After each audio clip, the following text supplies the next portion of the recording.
Amtora comrade Chipanga mukuru wangu ndinokuremekedzai zvakanyanya.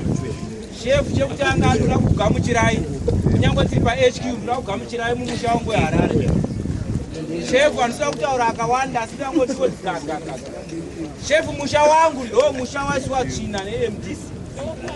Ndakanetsa mukuru uyu nekuti ndiye mukuru weYouth muHarare. Ndikati mukuru musha wangu waitirwa Tsvina. Iyi ndisemuyouth tisubva ndikati yepati takuenda tonoita zvatakavimbisana kuti tichachengetedza musangano navamugabe. Mukuru vakatimisa vakati no ngatitedzere mutemo. Asi ndinoda kuti nditaure chinhu ichi.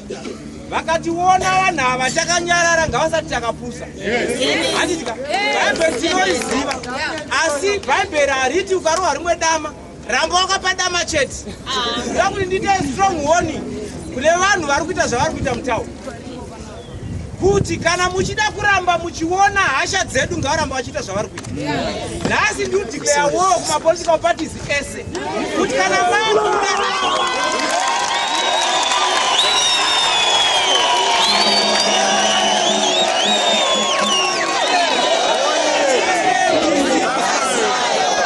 ngavarege kuda kukonzeresa mhirizhonga mumusha.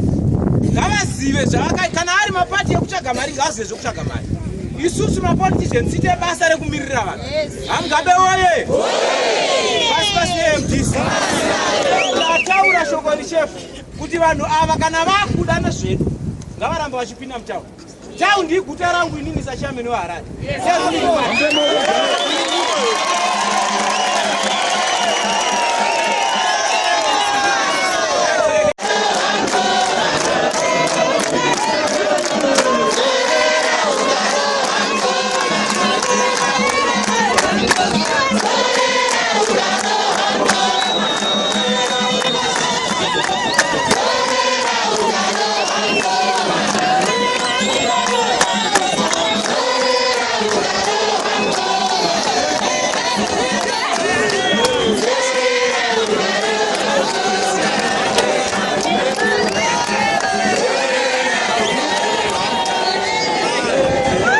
Kana muchida kuvewo kutanga kunzwa nyaya dzakadai mazuva ese, garai makateya pa YouTube nekuklika button rakanzi subscribe. Munobva maitawo kutanga pa Zim DI TV News kunzwa zviri kuitika.